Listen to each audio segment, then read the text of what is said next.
స్థలం 91 కీర్తన 1 నుండి 16 వచనాలు.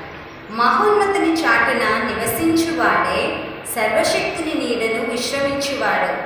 ఆయనే నాకు ఆశ్రయము, నా కోట, నేను నమ్ముకొను నా దేవుడని నేను యెహోవాను గూర్చి చెప్పుచున్నాను. వేటకాని ఊరిలో నుండి ఆయన నన్ను విడిపించును. నాశనకరమైన తెగులు రాకుండా నిన్ను రక్షించును.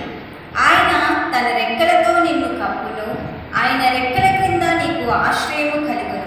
ఆయన సత్యము కేడమును డాలునై ఉన్నది.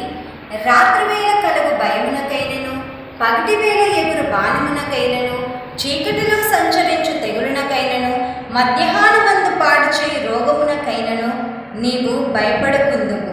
నీ ప్రక్కన 1000 మంది పడినను, నీ కుడి ప్రక్కన 10,000 మంది కూలినను అపాయము నీ యొద్దకు రాదు. నీవు కనులారా చూచుచుండగా భక్తిహీనులకు ప్రతిఫలము కలుగును.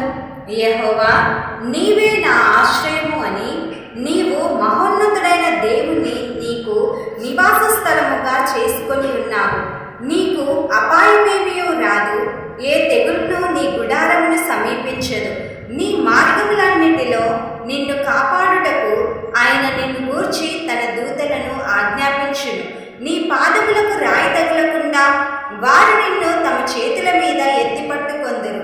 నీవు సింహములను, నాగుపాములను త్రొక్కెదవు, కొదమ సింహములను, భుజంగములను అణగద్రొక్కెదవు. అతడు నన్ను ప్రేమించుచున్నాడు గనుక నేను అతన్ని తప్పించదను.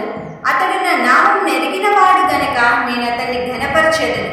అతడు నాకు మొరపెట్టగా నేను అతనికి ఉత్తరమిచ్చేదను. శ్రమలో నేను అతనికి తోడై ఉండదను. అతన్ని విడిపించి అతన్ని గొప్ప చేసేదను. దీర్ఘాయువు చేత అతన్ని తృప్తిపరచెదను. నా రక్షణ అతనికి